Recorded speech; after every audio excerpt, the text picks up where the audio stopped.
Jumpa kembali dalam program Bible Everyday. Kita akan terus belajar Alkitab, belajar untuk menggali firman Tuhan, merenungkan firman Tuhan, dan yang paling penting kita harus melakukan firman Tuhan. Sehingga saya berusaha menyampaikan firman Tuhan yang sangat aplikatif untuk kita praktekkan dalam kehidupan kita sehari-hari. Mari kita akan belajar dari 1 Tawarikh pasal yang ke-14. Ada dua perikop di sini. Perikop yang pertama adalah istana dan rumah tangga Daud, dan perikop yang kedua adalah Daud memukul kalah orang Filistin.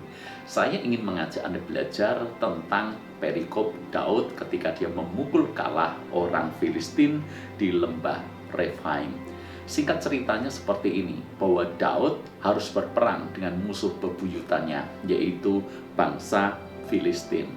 Musuhnya sama, bangsa Filistin, dan peperangannya di mana? Di lembah Refaim.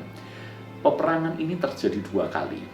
Ketika peperangan yang pertama, Ibu Bapak Saudara, itu dimenangkan oleh Daud. Kenapa Daud menang?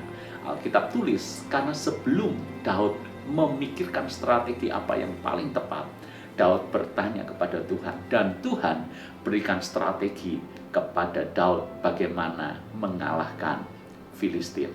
Strategi itu terbukti ampuh sehingga di babak pertama Daud menang.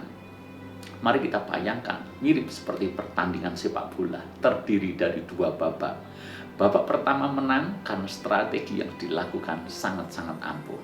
Sekarang masuk ke babak yang kedua. Di babak yang kedua ini semuanya sama persis. Musuh yang dihadapi sama, yaitu bangsa Filistin. Medan peperangannya sama, yaitu lembah Refaim. Maka semestinya Daud pun akan menggunakan cara atau strategi yang sama. Karena di babak pertama strategi itu berjalan dengan baik. Strategi itu membuat dia menang.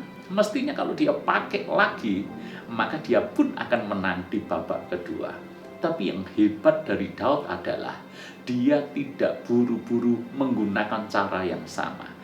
Alkitab menulis Daud berdoa dan bertanya kepada Tuhan lagi.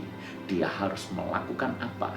Cara apa? Strategi apa yang harus dia lakukan supaya dia bisa memenangkan peperangan melawan bangsa Filistin?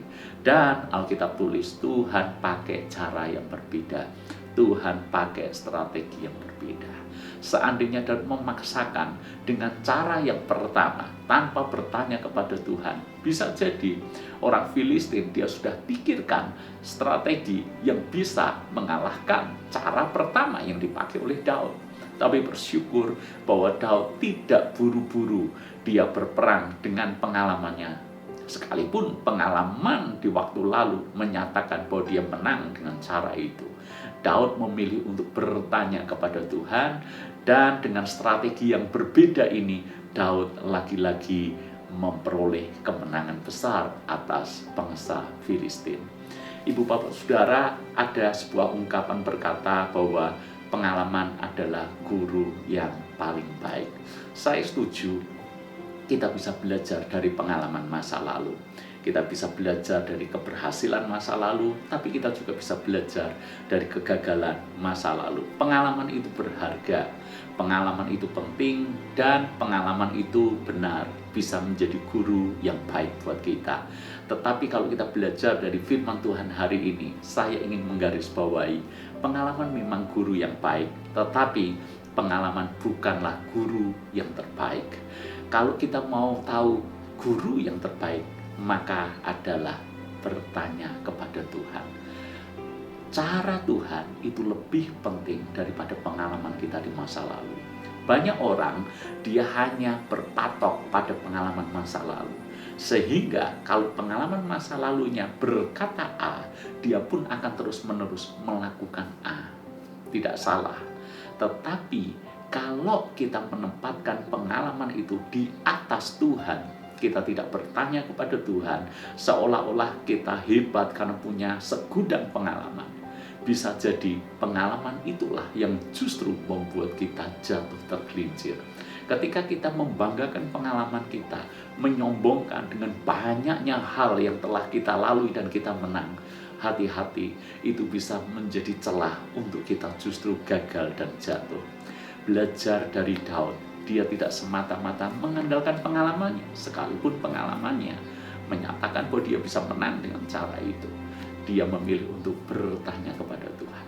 Maka saya menekankan kepada Anda semuanya, ketika Anda hendak mengambil keputusan dalam hal apapun, pengalaman hanya menjadi pertimbangan, tetapi yang paling utama adalah berdoa dan bertanya kepada Tuhan. Saya yakin bahwa Tuhan bisa memberikan hikmat kepada kita. Saya yakin bahwa Tuhan bisa memberikan cara-cara yang baru buat kita semuanya. Dan seringkali kita dibuat terkejut. Ternyata benar, cara Tuhan itu bukan cara kita. Dan rancangan Tuhan bukan rancangan kita. Tetapi yang pasti adalah cara Tuhan dan rancangan Tuhan. Kehendak Tuhan itu selalu yang terbaik bagi kita. Tuhan memberkati.